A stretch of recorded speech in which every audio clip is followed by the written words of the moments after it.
Hi friends, welcome back to my channel little ladybug. അപ്പോൾ ഇന്ന് ഞാൻ വന്നിരിക്കുന്ന ഒരു അടിപൊളി റെസിപ്പി ആയിട്ടാണ്. ഇത് കാണുമ്പോൾ തന്നെ നിങ്ങൾക്ക് മനസ്സിലാവും ഞാൻ എന്താണ് ഉണ്ടാക്കാൻ പോണതെന്ന്.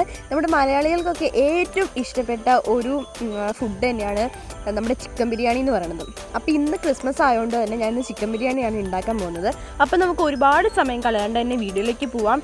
അപ്പോൾ അതിനു മുമ്പായിട്ട് ആരെങ്കിലും ആദ്യമായിട്ടാണ് എൻ്റെ ചാനൽ കാണുന്നത് വെച്ചാൽ സബ്സ്ക്രൈബ് ചെയ്യുക, ലൈക്ക് ചെയ്യുക, ഷെയർ ചെയ്യുക. അതുപോലെ തന്നെ അതിൻ്റെ അടുത്തുള്ള ആ കുഞ്ഞു ബെല്ലൈക്കൺ കൂടി ഒന്ന് എനേബിൾ ചെയ്യുക. അപ്പോൾ നമുക്ക് എങ്ങനെയാണ് നമുക്കിത് ഉണ്ടാക്കണമെന്ന് നോക്കാം. അപ്പോൾ ആദ്യം തന്നെ നമുക്ക് ചിക്കനൊക്കെ ഒന്ന് മാരിനേറ്റ് ചെയ്ത് വെക്കണം. അപ്പോൾ അതിന് വേണ്ടിയിട്ട് നമുക്ക് എന്താണ് ചെയ്യേണ്ടതെന്ന് നോക്കാം. അപ്പോൾ ഞാൻ ഇവിടെ ഒരു വലിയൊരു പാത്രം എടുത്തിട്ടുണ്ട്. അതിനകത്തേക്ക് നമുക്ക് ചിക്കൻ ഇട്ട് കൊടുക്കാം. അപ്പോൾ ഞാനിവിടെ 2 കിലോ ചിക്കനാണ് എടുത്തേക്കുന്നത്. അതിനകത്തേക്ക് 1 ടേബിൾ സ്പൂണോളം മഞ്ഞൾപ്പൊടി നമുക്ക് ഇട്ട് കൊടുക്കാം. അതിനുശേഷം ഇഞ്ചി വെളുത്തുള്ളി പേസ്റ്റ് 2 ടേബിൾ സ്പൂൺ. അതിനുശേഷം മല്ലിപ്പൊടി 2 ടേബിൾ സ്പൂൺ. അത് കഴിഞ്ഞ് മുളക് പൊടി ഇട്ട് കൊടുക്കാം, അതും 2 ടേബിൾ സ്പൂൺ. അതിനുശേഷം നമുക്ക് ഗരം മസാല ഇട്ട് കൊടുക്കാം. 1.5 ടേബിൾ സ്പൂൺ ഗരം മസാലയാണ് ഞാനിവിടെ ഇട്ട് കൊടുക്കുന്നത്. അപ്പോൾ അത് ഇട്ട് കൊടുത്തു. അതിനുശേഷം നമുക്ക് ആവശ്യത്തിന് ഉപ്പ് ഇട്ട് കൊടുക്കാം. അതിനുശേഷം ഇപ്പോൾ ഇതിനകത്തേക്ക് ലൈം ജ്യൂസ് കൂടി ആഡ് ചെയ്ത് കൊടുത്തിട്ടുണ്ട്. അപ്പം ഞാനിവിടെ ഒരു ലെമൺ ജ്യൂസ് ഫുള്ള് ഞാൻ ആഡ് ചെയ്ത് കൊടുത്തിട്ടുണ്ട്. ഇനി നമുക്കിതെല്ലാം കൂടി നന്നായിട്ട് മിക്സ് ചെയ്യണം. നന്നായിട്ട് മിക്സ് ചെയ്തിട്ട് നമുക്കിത് 1 മണിക്കൂറെങ്കിലും നമുക്കിത് മിനിമം വെക്കണം. അപ്പോൾ നമുക്കിത് മാറ്റി വയ്ക്കാം. അപ്പോൾ ചിക്കനൊക്കെ ഒന്ന് റെഡി അവിടെ ഇരിക്കട്ടെ. അപ്പോൾ ആ സമയത്ത് നമുക്ക് കുറച്ച് സബോള നമുക്ക് ഒന്ന് ഫ്രൈ ചെയ്തെടുക്കണം. അപ്പോൾ അതിന് വേണ്ടിയിട്ട് ഞാൻ കുറച്ച് വെളിച്ചെണ്ണ ഒഴിച്ചിട്ടുണ്ട്.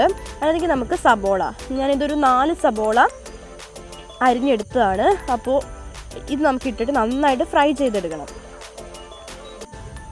അപ്പോൾ അതേ സബോളയൊക്കെ നന്നായിട്ട് ഫ്രൈ ചെയ്ത് വന്നിട്ടുണ്ട്. അപ്പോൾ ഇനി ആ പാനിൽ തന്നെ ഞാനിനി അതുപോലെ തന്നെ കിസ്മിസും കാഷ്നട്ടൊക്കെ ഞാനൊന്ന് ഫ്രൈ ചെയ്തെടുക്കുകയാണ്. അപ്പോൾ അതിൽ നെയ്യിലാണ് ഞാൻ വറുത്തെടുക്കുന്നത്. അപ്പോൾ അതുകൂടി ഇട്ടിട്ട് നമുക്ക് അതും കൂടി നമുക്ക് എടുത്തിട്ട് മാറ്റി വയ്ക്കാം. അതിനുശേഷം നമ്മളിനി ഉണ്ടാക്കാൻ പോകുന്നത് ചിക്കൻ കറി, അതാണ് ഗ്രേവി, അതാണ് നമ്മളിനി ഉണ്ടാക്കാൻ പോകുന്നത്. അപ്പോൾ അതിന് വേണ്ടിയിട്ട് ഞാൻ ഒരു പാത്രം എടുത്തിട്ട് അതിൽ കുറച്ച് ഓയിൽ ഒഴിച്ച് കൊടുത്തിട്ടുണ്ട്. അല്ലെങ്കിൽ നമുക്ക് കറുവാപ്പട്ട, 1 ഗ്രാമ്പു, പിന്നെ ഏലക്ക, അതുപോലെ തന്നെ ഒരു 2-3 കുരുമുളക്, പിന്നെ ഒരു 2 പച്ചമുളക് ചെറുതാക്കി അരിഞ്ഞത്, അതിൻ്റെ കൂടെ തന്നെ നമുക്ക് സബോളയും കൂടി. ഇത് ഞാനിപ്പോൾ എടുത്തേക്കുന്നത് 5 സബോളയാണ് ഞാൻ എടുത്തേക്കുന്നത്. അപ്പോൾ നമ്മൾ ഇതിനകത്ത് തക്കാളി ഒന്നും ചേർക്കുന്നില്ല, അതുകൊണ്ട് തന്നെ നല്ല ഗ്രേവിയിൽ ഇരിക്കാൻ വേണ്ടിയിട്ട് ഞാൻ കുറച്ച് സബോള കൂടുതലാണ് എടുത്തത്. അപ്പോൾ ഇതെല്ലാം നന്നായിട്ടൊന്ന് വഴന്ന് കിട്ടണം. അപ്പോൾ ജസ്റ്റ് ഒന്ന് വഴന്ന് വന്നിട്ടുണ്ട്. ഇനി നമുക്ക് അതിനകത്തേക്ക് ഇഞ്ചി വെളുത്തുള്ളി പേസ്റ്റ് നമുക്ക് 1.5 ടേബിൾ സ്പൂണോളം ചേർത്ത് കൊടുക്കാം. ഇനി ഇതോട് ചേർത്തിട്ട് നമുക്ക് നന്നായിട്ടൊന്ന് മിക്സ് ചെയ്തെടുക്കണം. നമുക്ക് കുറച്ച് ആവശ്യത്തിനുള്ള ഉപ്പ് കൂടി ഇട്ട് കൊടുക്കാം. അപ്പോൾ നമുക്ക് പെട്ടെന്ന് തന്നെ നമുക്ക് വഴന്ന് കിട്ടും.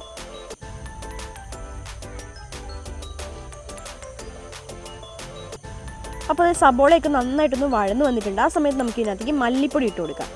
ഞാനിവിടെ 1.5 ടേബിൾ സ്പൂൺ മല്ലിപ്പൊടിയും 1.5 ടേബിൾ സ്പൂൺ മുളക് പൊടിയും ഇട്ട് കൊടുത്തിട്ടുണ്ട്. അതുപോലെ തന്നെ നമുക്ക് ഗരം മസാലയും കൂടി ഇട്ട് കൊടുക്കാം. അപ്പോൾ ഇത് 3 കൂടി ഇട്ടിട്ട് നന്നായിട്ട് നമുക്കൊന്ന് മിക്സ് ചെയ്ത് കൊടുക്കാം. അപ്പോൾ എരിവ് ഇഷ്ടമുള്ളവരാണെങ്കിൽ നമുക്ക് വേണമെങ്കിൽ കുറച്ചുകൂടി മുളക് പൊടി ചേർത്ത് കൊടുക്കാം. അപ്പോൾ നമ്മൾ പച്ചമുളകൊക്കെ ഇട്ടിട്ടുള്ള കാരണം ഞാൻ 1.5 ടേബിൾ സ്പൂൺ മാത്രമേ ഇട്ട് കൊടുക്കുന്നുള്ളൂ. ഇനി ഇതെല്ലാം ഒന്ന് വഴന്ന് വന്നിട്ടുണ്ട്. അപ്പം ഞാൻ ഇതിനകത്തേക്ക് കുരുമുളക് പൊടി 1 ടേബിൾ സ്പൂണുള്ള കുരുമുളക് പൊടിയും കൂടി ചേർത്ത് കൊടുത്തു. ഇനി നമുക്ക് ഇതിനകത്തേക്ക് ചിക്കൻ ഇട്ടിട്ട് നന്നായിട്ടൊന്ന് മിക്സ് ചെയ്തെടുക്കണം. അപ്പോൾ നമുക്ക് ഇതിനകത്തേക്ക് ഇനി ഒന്ന് വെന്ത് കിട്ടാൻ വേണ്ടിയിട്ട് നമുക്ക് കുറച്ച് വെള്ളം കൂടി നമുക്ക് ഇതിനകത്ത് ചേർത്ത് കൊടുക്കണം. അത് ആവശ്യത്തിനുള്ള വെള്ളം നമുക്ക് ചേർത്ത് കൊടുക്കാം.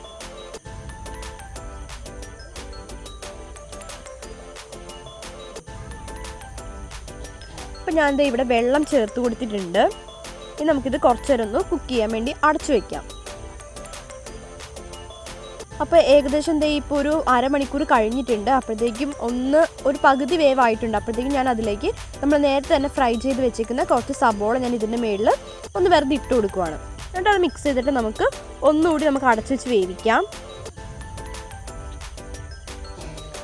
അപ്പോൾ ഏകദേശം നമ്മുടെ ചിക്കനൊക്കെ ഒന്ന് റെഡിയായി വന്നിട്ടുണ്ട്. ഇനി അത് അങ്ങനെ തന്നെ ഇരിക്കട്ടെ, നമുക്കൊന്ന് മാറ്റി വയ്ക്കാം. ഇനി നമുക്ക് റൈസ് എങ്ങനെയാണ് ഉണ്ടാക്കണമെന്ന് നോക്കാം. അപ്പം ഞാൻ ഇവിടെ ആവശ്യമായിട്ടുള്ള വെള്ളം ഞാൻ എടുത്തു വെച്ചിട്ടുണ്ട്. അപ്പം ഞാൻ 1 കിലോ അരിയാണ് ഞാൻ എടുത്തേക്കുന്നത്. അപ്പോൾ അതിന് ഞാൻ ഇപ്പോൾ നമ്മൾ അളന്നാണ് എടുക്കണമെന്നുണ്ടെങ്കിൽ അതിനെക്കാട്ടി കുറച്ചുകൂടി ഒരു കപ്പൊക്കെ ആണെങ്കിൽ എക്സ്ട്രാ 1 കപ്പ് കൂടി നമുക്ക് വെള്ളം ചേർത്ത് കൊടുക്കാം. അപ്പോൾ ഞാൻ ഇതിനകത്തേക്ക് എന്തൊക്കെ ഇട്ടതെന്ന് വെച്ചിട്ടുണ്ടെങ്കിൽ ഏലക്ക, പിന്നെ ഉപ്പ്, ലൈം ജ്യൂസ്, പിന്നെ ഗ്രാമ്പൂ, കറുവാപ്പട്ട, ഇതെല്ലാം ഞാൻ ഇട്ട് കൊടുത്തിട്ടുണ്ട്. അപ്പോൾ നമ്മൾ ലൈം ജ്യൂസ് ചേർത്ത് കൊടുക്കുന്നത് എന്താണെന്ന് വെച്ചിട്ടുണ്ടെങ്കിൽ നമ്മുടെ അരി നമുക്ക് ഒട്ടാണ്ട് കൂടിച്ചേരാണ്ട് നമുക്ക് സെപ്പറേറ്റ് ആയിട്ട് തന്നെ കിട്ടും. അപ്പോൾ അതിന് വേണ്ടിയിട്ടാണ് ഞാൻ ഇട്ട് കൊടുത്തത്. പിന്നെ നമുക്ക് കുറച്ച് ഓയിൽ കൂടി വേണമെങ്കിൽ ചേർത്ത് കൊടുക്കാം. അപ്പോൾ നമ്മുടെ റൈസൊക്കെ റെഡിയായി വന്നിട്ടുണ്ട്. അപ്പം നമ്മൾ ഈ ചിക്കൻ്റെ ഫ്ലെയിം നമുക്ക് ഓഫാക്കി വെക്കാം. എന്നിട്ട് അതിനകത്തേക്ക് നമുക്ക് കുറച്ച് പുതിനയില ഉണ്ടെങ്കിൽ അതിടാം, അല്ലെങ്കിൽ മല്ലിയില എന്തെങ്കിലും ഉണ്ടെങ്കിൽ നമുക്ക് അതിൻ്റെ മുകളിൽ ഇട്ട് കൊടുക്കാം. ഇനി അതിനുശേഷം നമുക്ക് ഇതിനകത്തേക്ക് നമ്മൾ നേരത്തെ തന്നെ റെഡിയാക്കി വെച്ചേക്കുന്ന റൈസ് നമുക്ക് ഇതിൻ്റെ മുകളിലൊന്ന് ഇട്ട് കൊടുക്കാം. അതിനുശേഷം നമ്മൾ ഫ്രൈ ചെയ്ത് വെച്ചേക്കുന്ന സബോളയും അതുപോലെ തന്നെ കശുവണ്ടിയും കിസ്മിസൊക്കെ നമുക്ക് ഇതിൻ്റെ മുകളിലൊന്ന് വെതറി കൊടുക്കാം. അപ്പോൾ ഇതൊക്കെ ഇട്ട് കൊടുത്തതിന് ശേഷം നമുക്ക് വേണമെങ്കിൽ പൈനാപ്പിൾ ജ്യൂസോ അല്ലെങ്കിൽ നമുക്ക് പൈനാപ്പിളിൻ്റെ എസൻസോ അല്ലെങ്കിൽ പൈനാപ്പിൾ അരിഞ്ഞതോ അങ്ങനെ എന്തെങ്കിലും നമുക്ക് ഇതിൻ്റെ മുകളിൽ വെച്ച് കൊടുക്കാം. എന്നിട്ട് വീണ്ടും നമുക്ക് ഇതിൻ്റെ മുകളിൽ റൈസ് വയ്ക്കാം. റൈസ് വെച്ചിട്ട് നമുക്ക് ഇതുപോലെ തന്നെ സബോള ഇട്ടിട്ട് പിന്നെ കശുവണ്ടി കിസ്മിസ് ഇട്ടിട്ട് ഞാൻ അതിൻ്റെ മുകളിലാണ് ഏറ്റവും മുകളിലാണ് ഞാൻ പൈനാപ്പിളിൻ്റെ എസൻസ് ആഡ് ചെയ്ത് കൊടുക്കുന്നത്. ഇനി നമുക്കൊരു 10-15 മിനിറ്റ് നമുക്കൊന്ന് അടച്ചു വെച്ച് ഒന്ന് മാറ്റി വയ്ക്കാം. അപ്പോൾ ഇത് നല്ല ഫ്ലേവർ ആയിരിക്കുള്ളൂ. അപ്പോൾ ഇത്രേ ഉള്ളൂ, വളരെ സിമ്പിളാണ് ഇത് ഉണ്ടാക്കാൻ വേണ്ടിയിട്ട്, അടിപൊളി ടേസ്റ്റുമാണ്. അപ്പോൾ എല്ലാവരും ട്രൈ ചെയ്ത് നോക്കണം. നമുക്ക് പെട്ടെന്ന് തന്നെ നമുക്ക് റെഡിയാക്കി എടുക്കാവുന്നതാണ്. ഞാൻ ഏകദേശം ഒരു 1 മണിക്കൂറിനുള്ളിൽ തന്നെ ഇതെല്ലാം റെഡിയാക്കി എടുത്തിട്ടുണ്ടായി. ഇപ്പോൾ ചിക്കനൊക്കെ ആണെങ്കിലും നല്ല അടിപൊളിയായിട്ട് നമുക്ക് വെന്ത് കിട്ടിയിട്ടുണ്ട്, അതുപോലെ തന്നെ അടിപൊളി ടേസ്റ്റുമാണ്. അപ്പോൾ എല്ലാവരും ലൈക്ക് ചെയ്യണം. അപ്പോൾ അടുത്തൊരു വീഡിയോ ആയിട്ട് വരുന്നവരേക്കും എല്ലാവർക്കും ടാറ്റാ ബൈ ബൈ.